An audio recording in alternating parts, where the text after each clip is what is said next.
capítulo 2, verso 11. Tito, capítulo 2, verso 11.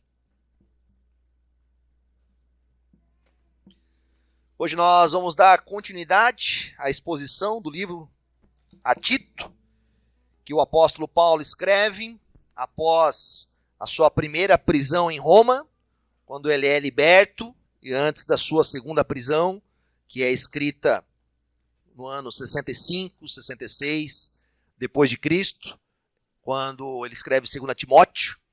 Paulo escreve nesse interim, entre uma prisão e outra, a carta a Tito, um dos seus cooperadores, que está na ilha de Creta, dando continuidade à plantação daquela igreja, naquela ilha.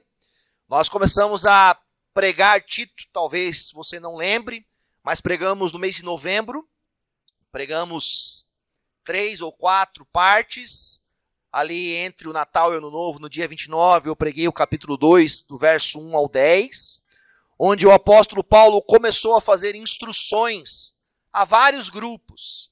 Há grupos de homens, de mulheres, de jovens, de idosos, de escravos e livres, onde o apóstolo Paulo estava trazendo a eles ética, moralidade, a forma de viver o cristianismo como sendo a prática de vida cristã.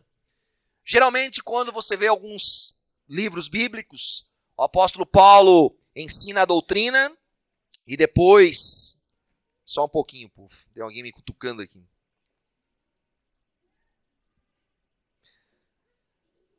Paulo ensina a doutrina e depois ele aplica a ética e moralidade. Mas no livro de Tito a gente tem um pouquinho de uma inversão.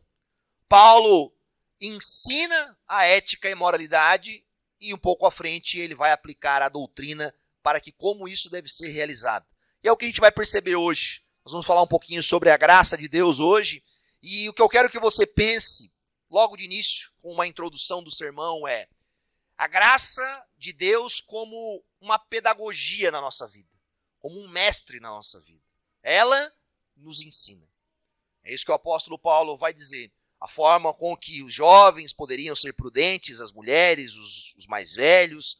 O apóstolo Paulo não vai aplicar sobre a ética e moralidade apenas o desejo pessoal, apenas o mérito próprio e a própria vontade. Paulo vai aplicar essas coisas através da graça de Deus. Ele vai demonstrar que a graça de Deus nos ensina a essas coisas. Que nós somos dependentes da graça, não apenas para nos salvar, mas para manter a nossa vida até o fim. Vamos ler o texto juntos? Capítulo 2, verso 11 até o 15. E hoje a gente termina o capítulo 2 de Tito, que diz assim: Porque a graça de Deus se manifestou salvadora a todos os homens. Ela nos ensina a renunciar à impiedade e às paixões mundanas e a viver de maneira sensata e justa e piedosa nesta era presente, enquanto aguardamos a bendita esperança, a gloriosa manifestação de nosso grande Senhor, nosso grande Deus e Salvador, Jesus Cristo. Ele se entregou por nós, a fim de nos remir de toda maldade e purificar para si mesmo um povo particularmente seu, dedicado à prática de boas obras. É isso que você deve ensinar, exortando-os e repreendendo-os com toda a autoridade. Ninguém o despreze.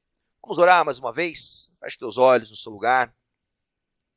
Santo Deus e Pai, louvado seja o teu grande nome por essa manhã, por esse tempo, que temos o privilégio e a oportunidade de testificar da tua graça, do teu amor sobre nós, de nos reunirmos como igreja e comunidade, a fim de ouvirmos a tua palavra, cantarmos louvores e adorarmos o Senhor com a nossa vida. Nos ajuda, Senhor. Nos ajuda a compreender ainda mais acerca da tua graça, do teu amor e da tua bondade sobre nós. Nos ajuda como povo teu a dependermos e a construirmos uma vida baseada no teu favor e não nos nossos méritos pessoais. Que a nossa vida cristã possa ser atraída diariamente à tua graça, por meio da tua bondade e do teu favor sobre nós. É isso que nós oramos e te pedimos no nome santo de Jesus. Amém e amém. Capítulo 2 inicia com uma orientação de Paulo a Tito. Você, porém, fale o que está de acordo com a sã doutrina. E o final do capítulo termina com algo muito parecido. É isso que você deve ensinar. Eu gosto muito do livro de Tito e de Timóteo. Acredito que, como pastor, devo ter um apreço pelas cartas pastorais. Aliás, Paulo, inspirado por Deus, um apóstolo, está orientando pastores. Iniciando ali com Tito, Timóteo, dando instruções a eles do que eles devem fazer. Qual deve ser o caminho do ministério pastoral deles. Muitas vezes nós, pastores, temos a tendência de querer criar caminhos de ministério pastoral.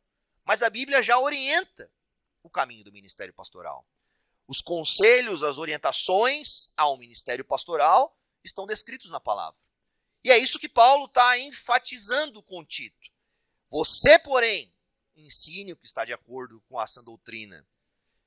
E é isso que você deve ensinar. De que forma?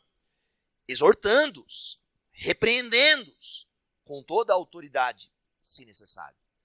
Essa era, em certa medida, grande parte da incumbência de Tito. Mas Paulo traz a Tito uma observação de como isso se aplica, de como isso torna-se evidente na vida das pessoas. Como que essas pessoas vão serem transformadas, modificadas, alteradas. Como? Por que meio? Por meio da justiça própria? Por meio do mérito próprio?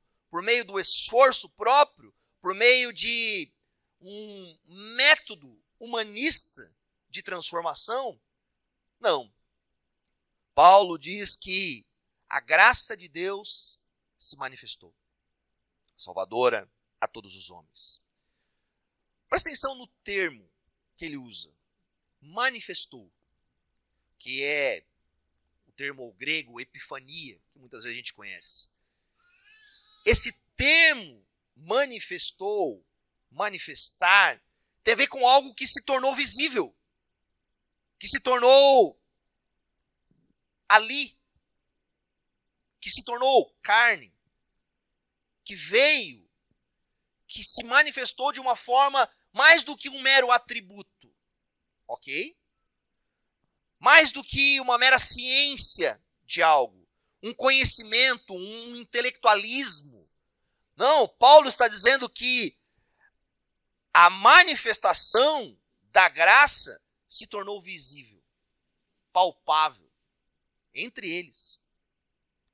E qual é, obviamente, o resultado disso? Quem é essa manifestação? É o próprio Deus em Cristo. Jesus Cristo se tornou a manifestação salvadora, visível, palpável. A primeira vinda de Cristo se refere a esta manifestação da graça de Deus. Essa teofania. O Verbo habitou entre nós, cheio de graça e verdade.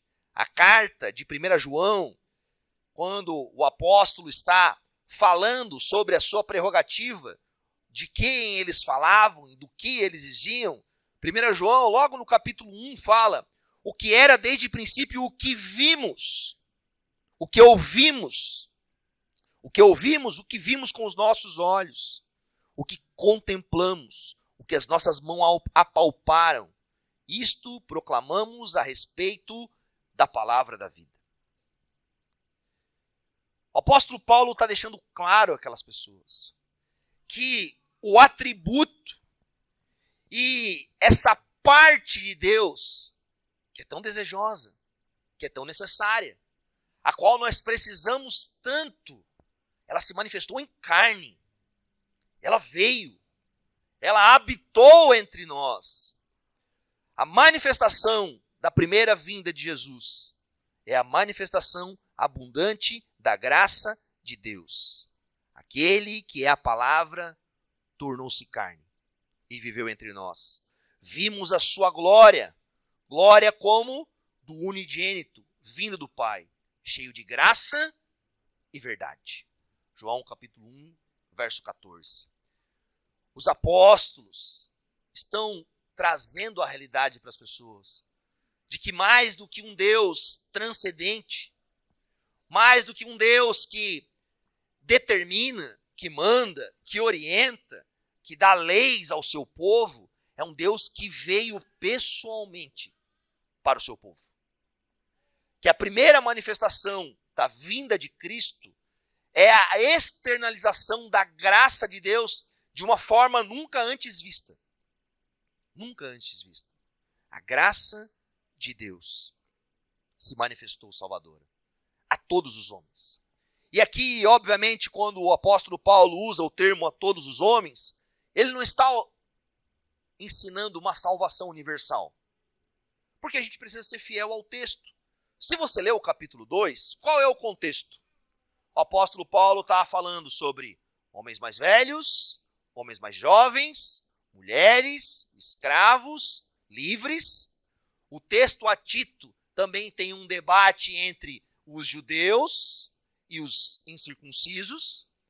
O que Paulo está dizendo é que essa graça não é especial somente a homens, não é especial somente a mulheres, não é especial somente a livres, não é especial somente a escravos, não é especial somente a judeus ou somente a gentios. Ela se manifestou salvadora a todos. A todos.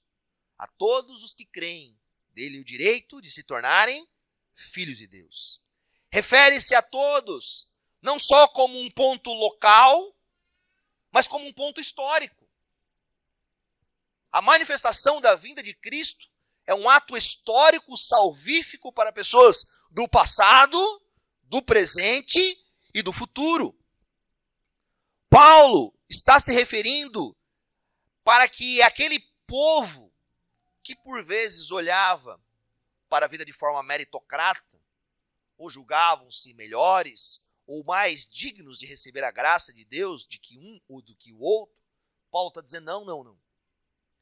A graça de Deus não está sustentada no valor das suas obras, na sua capacitação moral, na sua eloquência, não.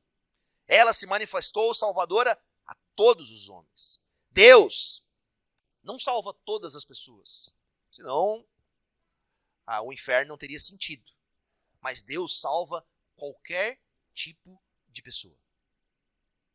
Pobre, rico, branco, negro, do Oriente, do Ocidente, pessoas com muito conhecimento, pessoas letradas. Salva todos. A graça de Deus não é um resultado de capacitação humana. Não. Ela é um resultado do amor divino. De um amor divino. De um Deus abundante que soberanamente escolheu salvar aqueles que não mereciam. Nós não merecíamos.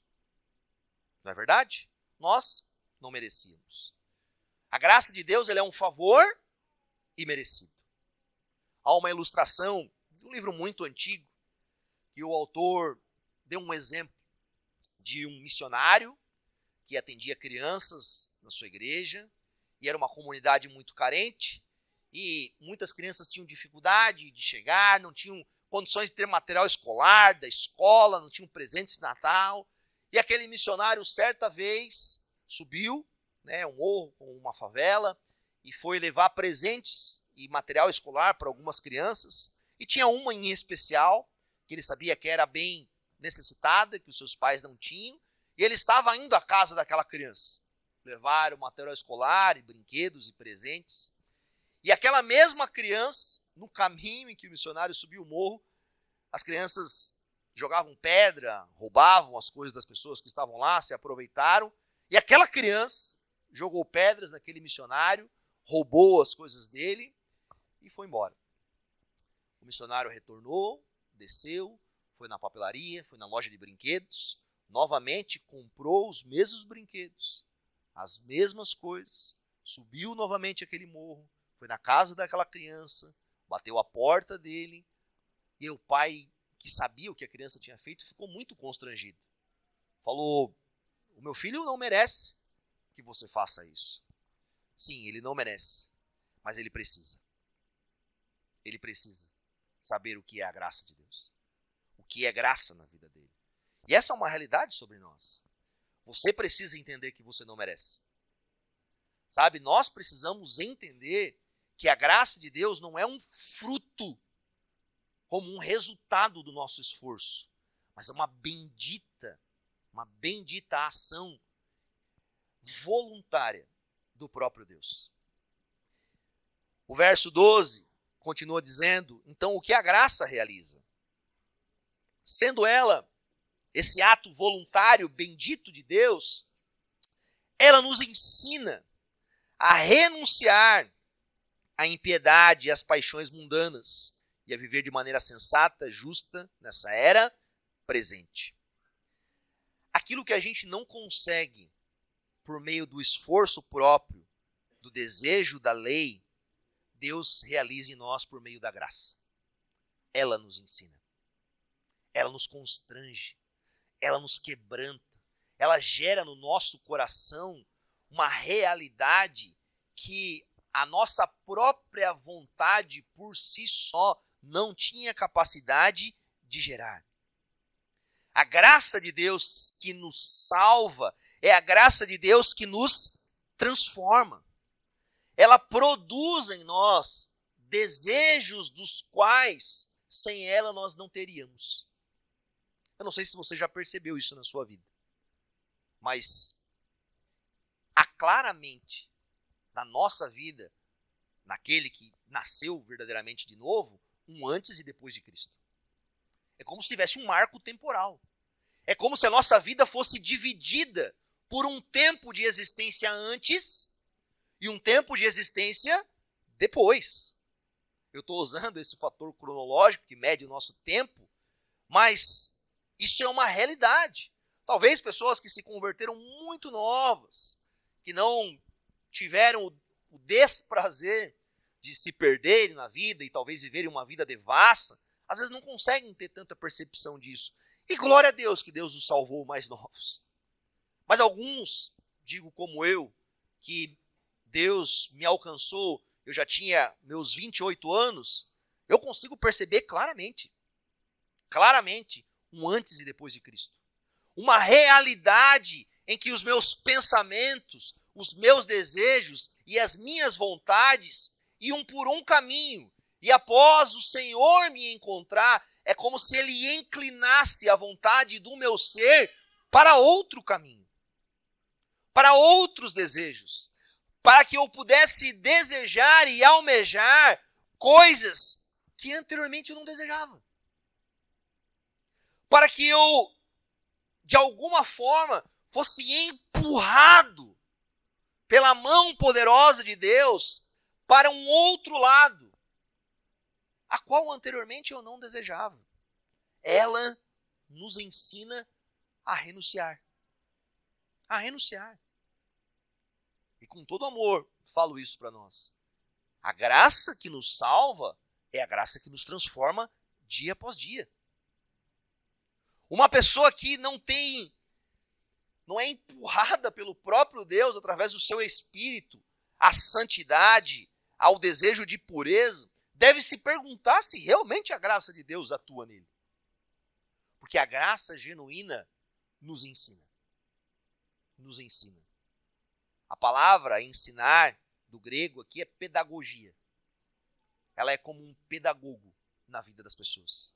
Como se nós tivéssemos internamente um professor, um mestre, um didasco, um pedagogo, nos ensinando todos os dias a dizer, não vá por aqui, a nos convencer, a nos constranger, a nos corrigir. Quantas e quantas vezes, e aqui falo de algo pessoal meu, os meus desejos na carne apontavam para um lado. Mas o Espírito de Deus, através da sua graça, me constrangia para ir para o outro lado. Para tomar decisões diferentes. Para ser constrangido. Por meio do quê? Da palavra de Deus. Como a graça de Deus age nas nossas vidas. Age em conformidade com a palavra do Senhor. Com a revelação do Senhor.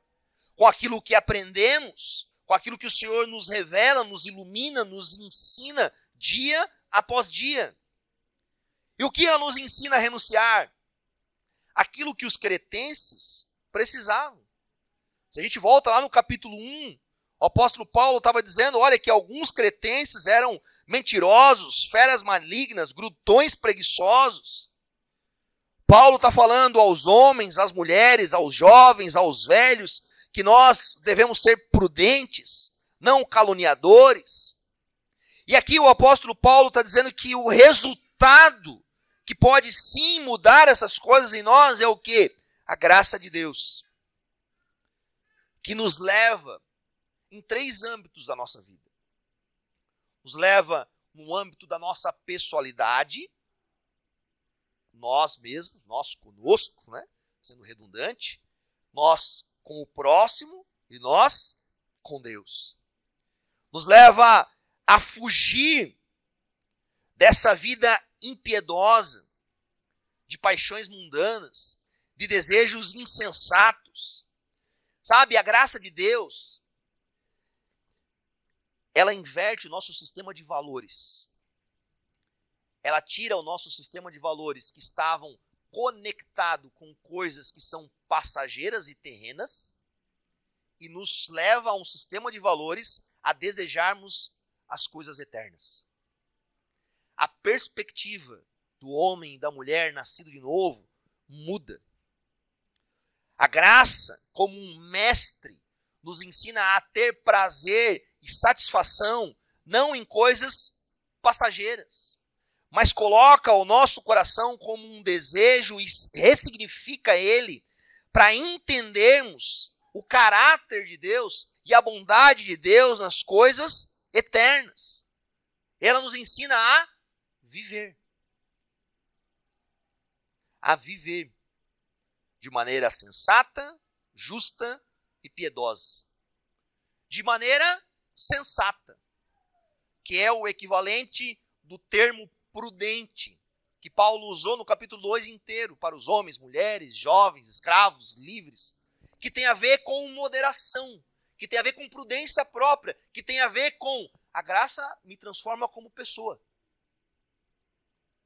Eu, pela graça de Deus, nós somos conformados à imagem de Cristo, e vamos sendo mais moderados, mais prudentes, mais pacientes, mais sensatos. Ela transforma o nosso ser. Mas ela também nos leva a viver de maneira justa, que tem a ver com uma vida comum no nosso dia.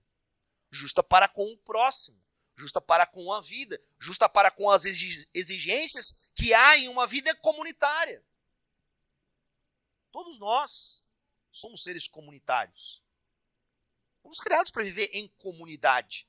E obviamente eu estou falando aqui da comunidade, da fé especificamente. Estou falando do mundo em que vivemos.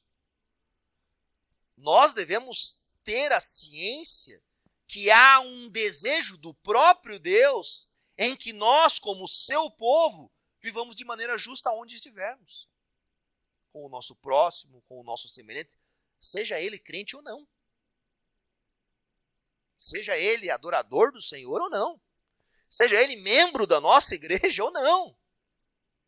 A graça de Deus deve nos levar a uma forma de existir que há um desejo em nós de justiça, de equidade, de benevolência, de bondade para com o próximo, de preocupação. Mas a graça de Deus, que tira de nós esses desejos pelas paixões mundanas, também nos leva a viver de forma preciosa, como o texto está enfatizando para nós, de forma piedosa nessa era presente. A piedade é um método de viver em em adoração, em desígnios do Senhor, em honra ao Senhor diante disso. Paulo exorta essas pessoas a lembrarem que essas virtudes que deve haver nelas são manifestações da graça de Deus. Ou, com todo amor, você acha que o teu desejo pelo Senhor é algo que arde no teu coração, foi fruto do teu esforço próprio. O Senhor transformou teu coração. Sabe, hoje o anseio que nós temos pelo próprio Deus, a Bíblia nos fala que é Ele que nos dá tanto o querer quanto o realizar. Ele vai mudando o nosso querer. E obviamente é uma responsabilidade nossa de respondermos a isso. De falar, então eu quero. Então eu abraço. Então eu me jogo diante dele. Nós somos chamados pela fé a vivermos com os olhos muito mais voltados para as riquezas do mundo vindouro do que para as riquezas dessa terra. Essa é uma forma piedosa de viver. Hebreus capítulo 11, verso 24 e 25, traz um texto que fala sobre Moisés. E o autor bíblico, Hebreus, está interpretando, e ele tem autoridade para isso, algo sobre a vida de Moisés. Ele diz, pela fé, Moisés, já adulto, recusou ser chamado filho da filha do faraó, preferindo ser maltratado com o povo de Deus, a desfrutar os prazeres do pecado durante algum tempo.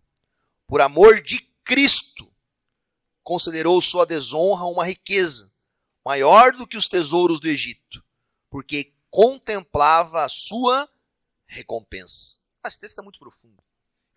Às vezes, eu fico um pouco assustado com o livro de Hebreus, porque é muito profundo. Moisés, por amor de Cristo. Por amor de Cristo. Moisés, pela fé. Já adulto, que morava num palácio.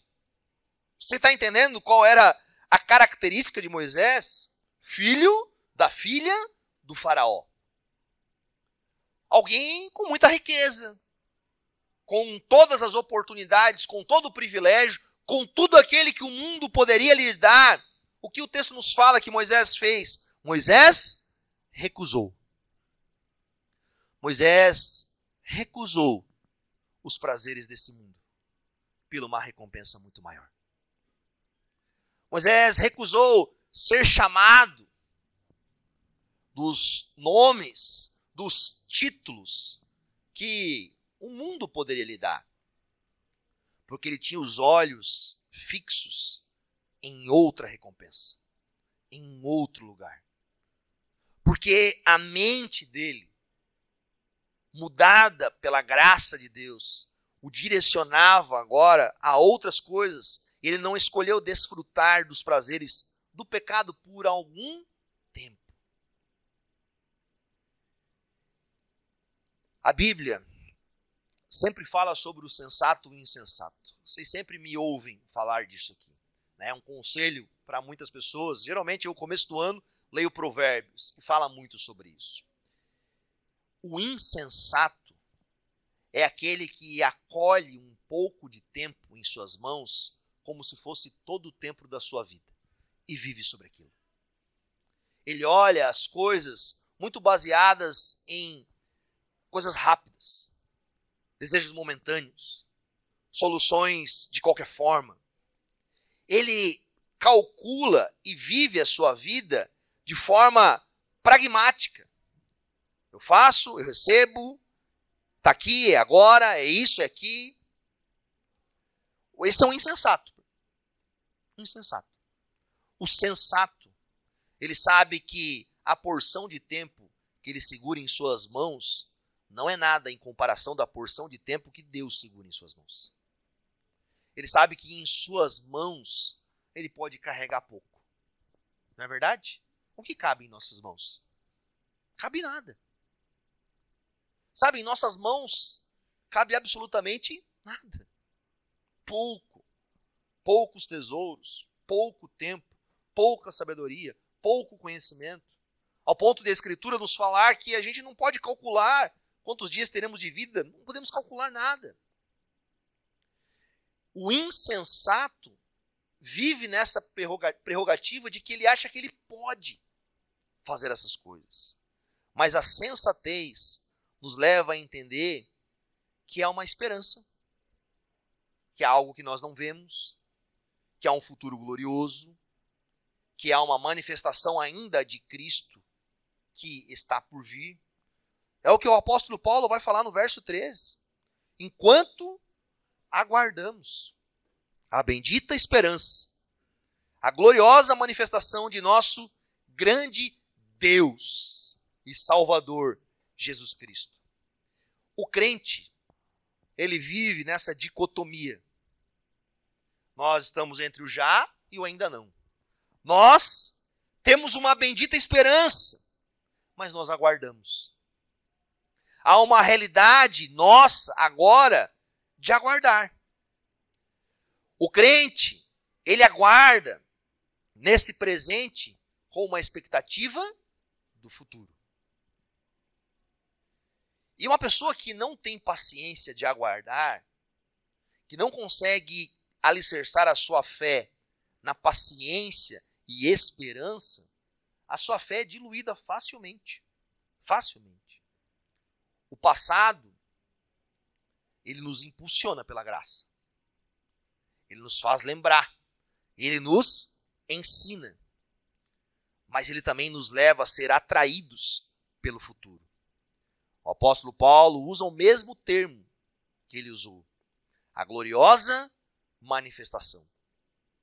Assim como no momento específico, Cristo se manifestou em graça, em um momento específico, na sua segunda vinda, ele se manifestará em glória. São dois paralelos, mas que têm pontos diferentes.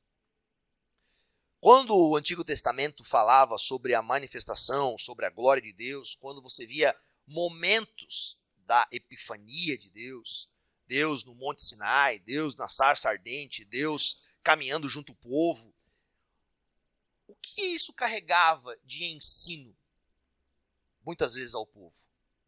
Aquilo era um perigo. Muita gente morreu por lá mexer na Arca da Aliança, por querer subir aonde não podia, por entrar no lugar do templo onde não podia. A manifestação da glória divina traz consigo, para quem não crê e não está lavado pela graça, um terror, um perigo diante disso. E isso deve ser uma lembrança nossa. Devemos lembrar que Jesus Cristo primeiro veio em graça, para que a sua vida em glória não seja uma ameaça ao seu povo. A graça de Deus se tornou salvadora a todos os homens, para que no bendito dia em que a manifestação da glória de Deus, onde o nosso Deus Salvador Jesus Cristo se apresentar em glória, nós não sejamos mortos e consumidos por isso. Nós sejamos mantidos vivos pelo Senhor, porque a graça de Deus nos alcançou. Enquanto aguardamos, vivemos como? Com gratidão, com fé, com esperança, mas também com esse anseio. Porque como o texto nos chama isso, esse fato de aguardar, a nossa perspectiva de futuro precisa mudar o nosso presente. A nossa compreensão de, pela fé, certeza dos acontecimentos, deve nos mudar agora. Abra comigo Colossenses, capítulo 3, verso 2. Olha o que o mesmo apóstolo Paulo fala sobre isso. Colossenses, capítulo 3, verso 2. Do verso 2 ao 4.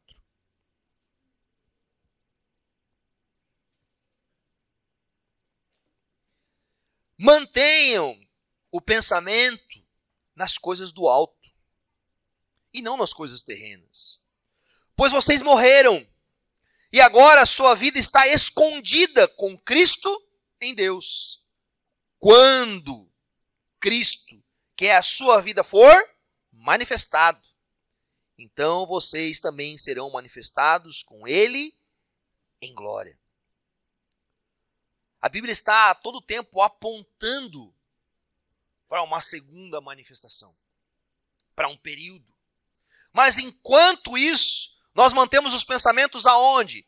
Nas coisas do alto. Por quê? Porque nós já sabemos que nós morremos e estamos em Cristo. Nós já temos ciência disso, nós já fomos convencidos. Há em nós um desejo profundo disso. A graça de Deus, ela nos constrange a isso. Pois o amor de Cristo nos constrange. Nos constrange. Somos constrangidos. Então nós transformamos a nossa forma de viver sustentados pela graça de Deus. Jesus nos deu esse privilégio. Através da sua morte e da sua ressurreição. Deus então derramou sobre nós a graça. Você percebeu como Paulo chamou Jesus Cristo? Em verso 13. Nosso grande Deus e Salvador, Jesus Cristo.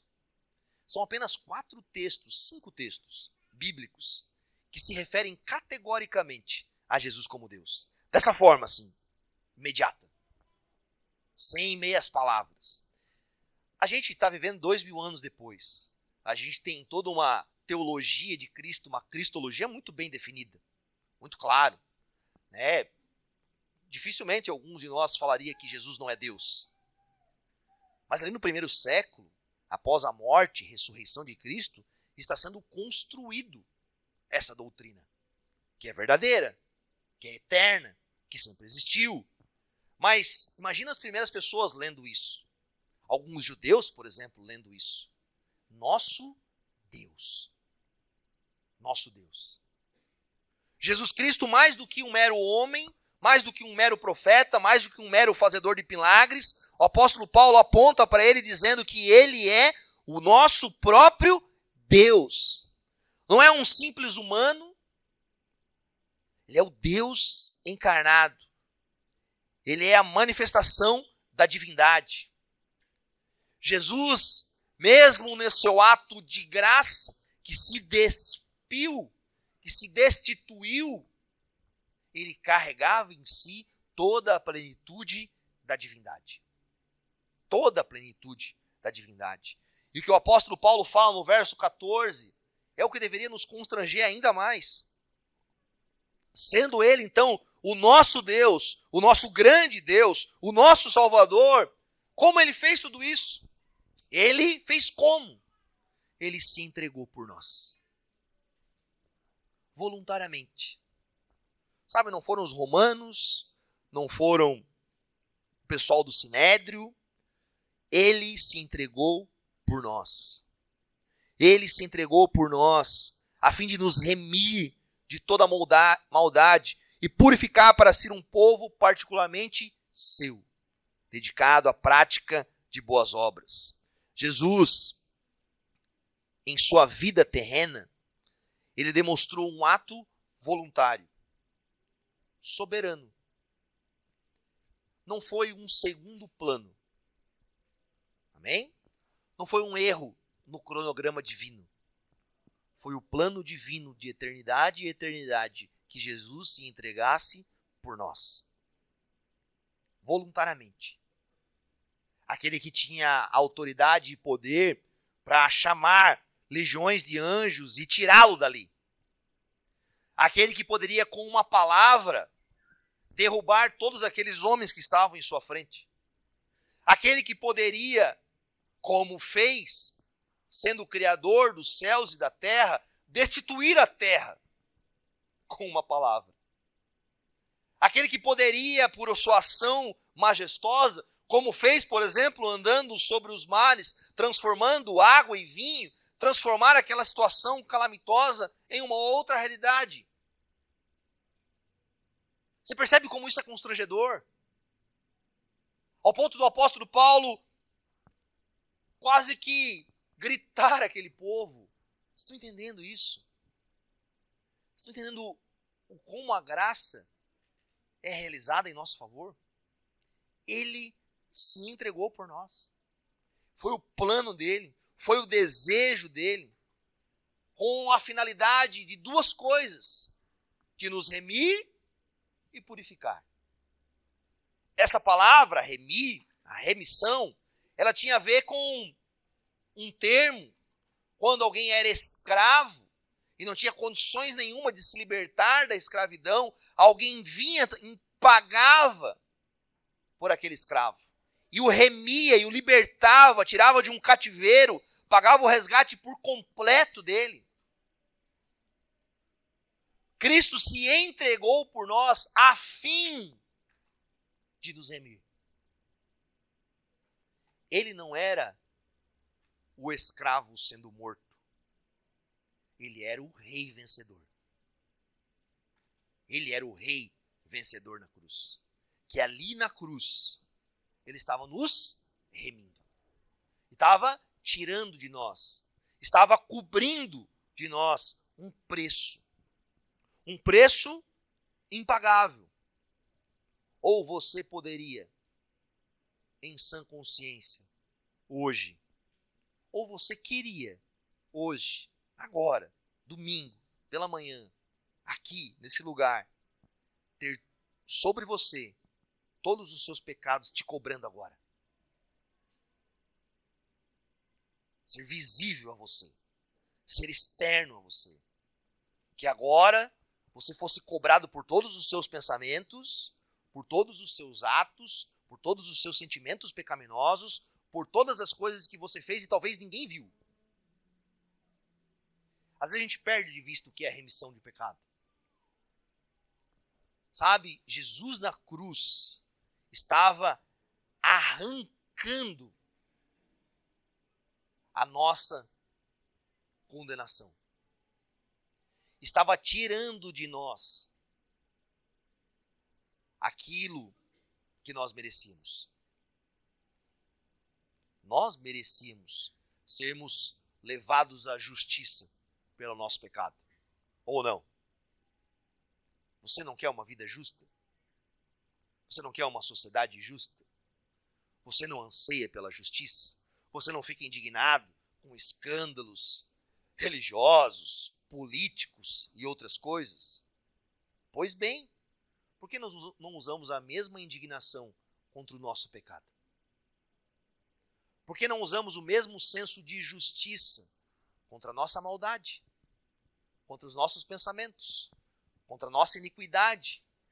Por que temos um sentimento de alívio? Por duas coisas: os que estão em Cristo, porque confiam na graça, porque sabem o que Jesus fez. Mas os ímpios, como a Bíblia fala, eles é como se colocassem a sua cabeça debaixo da água. E eles tentam apagar isso, sufocar isso, com outras mentiras, jogando a culpa nos outros, jogando a culpa na sociedade, ou fazendo qualquer tipo de relação, ou achando que fazendo boas ações sociais ou algo do tipo vão cobrir isso. Isso é impossível. Jesus Cristo se entregou por nós de forma voluntária, soberana, para nos remir de toda maldade. De toda maldade, de uma vez por todas. E purificar para si. Esse ato de purificar tem a ver com a santificação. Que ela há um estágio de uma santificação realizada, no qual então somos agradáveis ao Senhor pelo mérito de Cristo, não por nós, e podemos então entrar na presença de Deus confiadamente, mas há uma santificação progressiva. Que Paulo vai dizer, olha, que agora então vocês são um povo particularmente seu, dedicado à prática de boas obras. Paulo vai trazer esse conceito nas Escrituras. Quando nós lemos Deuteronômio, está falando de nós somos um povo de Deus. Deuteronômio vai apontar para isso. Deus, desde o início, está preparando uma nação. um povo. Um povo santo, distinto, diferente. Sim, essa é uma realidade do cristianismo. Nós devemos ser um povo separado. Separado. Quando a gente olha para o Antigo Testamento, há marcos pontuais no Antigo Testamento que mostram essa separação. A circuncisão, não comer animais impuros, não realizar determinadas coisas. Deus estava dando prerrogativas que manifestavam visivelmente que aquele povo era seu. E aquele povo deveria adorar ao Senhor por meio dessas características e, claro, sim, também por meio da santidade. Por meio da busca por Deus. Deuteronômio 7,6 diz assim: pois vocês são um povo santo para o Senhor, o seu Deus. O Senhor, o seu Deus, os escolheu dentre todos os povos da face da terra para ser o seu povo, o seu tesouro pessoal. Vou fazer uma ilustração, talvez nos ajude a entender. Imagina, por exemplo, que hoje nós fôssemos ingleses, e nós fizéssemos parte da coroa britânica. É perceptível e nítido como aquelas pessoas que fazem parte da coroa britânica entendem a realidade de ser aquele povo. E eles se comportam como aquele povo. Eles têm características daquele povo. Eles são, em certa medida, diferentes em algumas ações do outro povo. E essa é uma característica nossa. Nós devemos ser o povo de Deus. Devemos lembrar que o Senhor nos comprou. Devemos nos comportar como esse povo. Como um povo de um rei. Isso fala da nossa identidade, do nosso jeito de ser, nos encoraja a isso. Sabe, mas isso não é realizado no legalismo. Amém? Não é realizado de barganha, mas é realizado de um constrangimento. Porque eu não era povo. Eu não fazia parte dessa família. Eu não era da família real do Senhor. E o Senhor me incluiu como povo dele. O Senhor me tirou da escravidão, do lugar que eu estava fora, da sujeição à morte, de uma vida em que anteriormente eu era impuro, que eu era inacessível à presença do Senhor, que eu não era capacitado, que eu não tinha condições, e eu não consegui fazer, mas o Senhor fez por mim, e Ele me incluiu no seu povo, e agora eu sou constrangido a lembrar diariamente, quando eu levanto da cama, e saber, o Senhor me ama, e Ele me incluiu no seu povo, e eu sou povo dele. Eu devo sair da minha casa e viver a minha vida na mentalidade, na compreensão, pela fé, de que nós somos esse povo. Para quê? O texto nos fala, para sermos dedicados à prática de boas obras. As boas obras são o quê? São o produto final. São o resultado. Não são os meios para a salvação.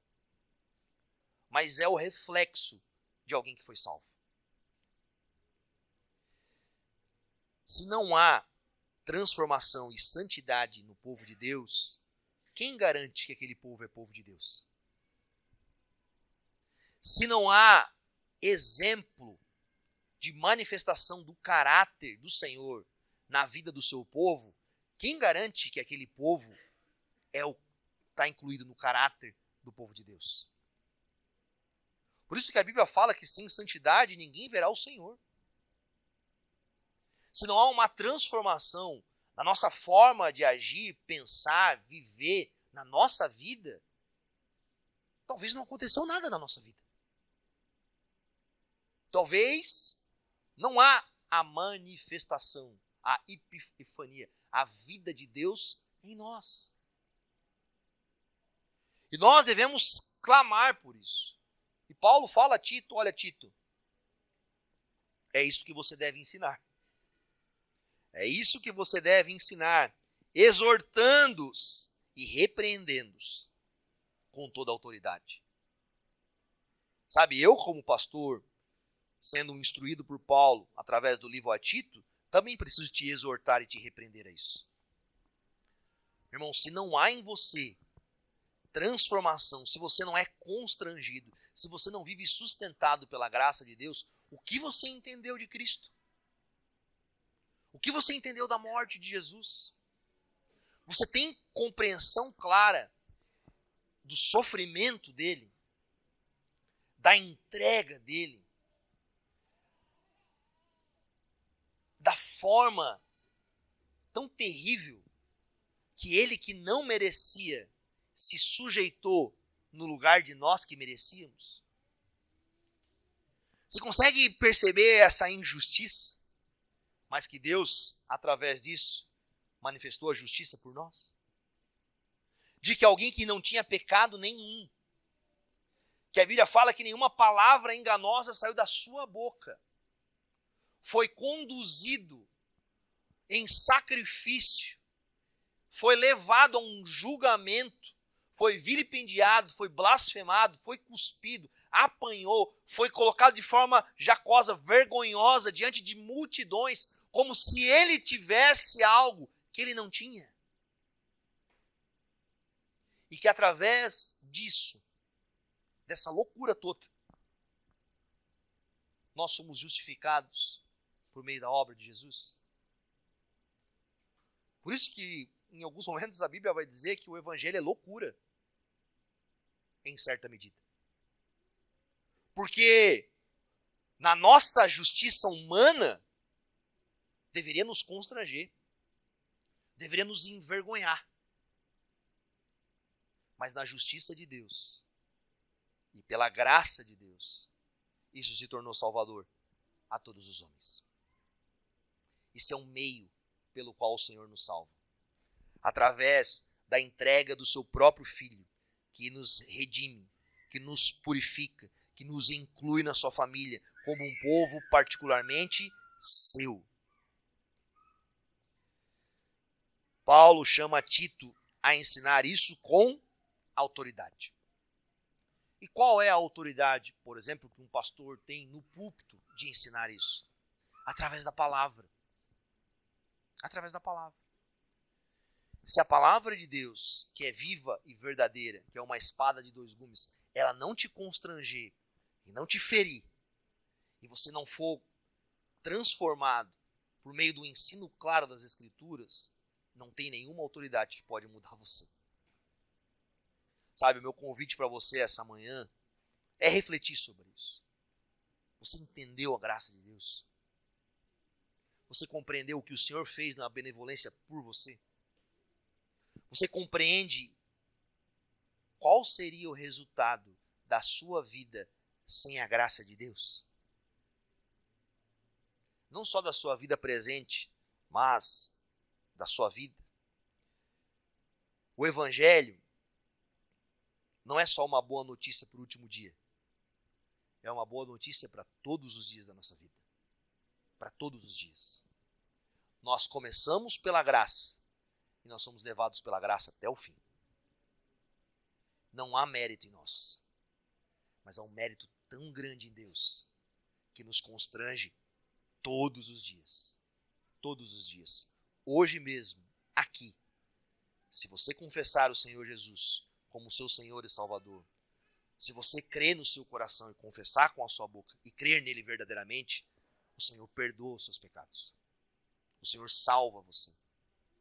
Ele está convencendo com o próprio Espírito dele para que você reaja, para que você confesse, para que você creia e para que você declare. E ele é justo e fiel para dizer que todo aquele que nele crê não perecerá e terá a vida eterna. Feche teus olhos no seu lugar. Quero te convidar nesse tempo, você no seu lugar, sabe, a orar ao Senhor. A clamar ao Senhor e pedir pela graça dele. Diga ao Senhor, Senhor, eu preciso da tua graça. Eu não mereço, Senhor. Eu não mereço. Os meus pecados me condenam. A minha justiça própria é falha, é limitada. Mas eu acredito na tua graça, Senhor. Ó Deus, eu peço por este povo, Senhor. Vem com salvação sobre eles, Senhor. Convence-os, Pai. Sabe que nessa manhã homens e mulheres possam serem constrangidos pelo teu amor, pela tua misericórdia, pelo teu sacrifício em favor deles, e serem atraídos pelo Senhor, que nessa manhã eles possam confessar o Senhor como Salvador da vida deles. Não há outro Deus senão a tu. Não há outro meio pelo qual possamos ser salvos, senão por meio de Cristo. Nos constrange, Senhor, a isso. Salva, Pai, pecadores nessa manhã, transforma o coração deles. Ó Deus, e nos ajuda a diariamente, em todos os momentos da nossa vida, sermos dependentes da tua graça. Obrigado, Senhor, pelo aquilo que o Senhor tem feito em nossas vidas. Livra-nos do mal, livra-nos da tentação, livra-nos dos desejos enganosos, muda a nossa mente, que nós possamos nos apegar ao Senhor dia após dia. Nós temos a confiança e a certeza de que a tua graça nos ensina, e muito obrigado, Senhor, por isso. Muito obrigado, Senhor, porque o Senhor não nos deixou à mercê da nossa própria sabedoria, da nossa própria vontade, mas o teu Espírito Santo poderoso habita em nós e nos transforma dia após dia. Nos faz sensível, Senhor, ao teu Espírito, à tua palavra, à tua voz. E obrigado, Senhor, por essas verdades. No nome santo de Jesus. Amém e amém.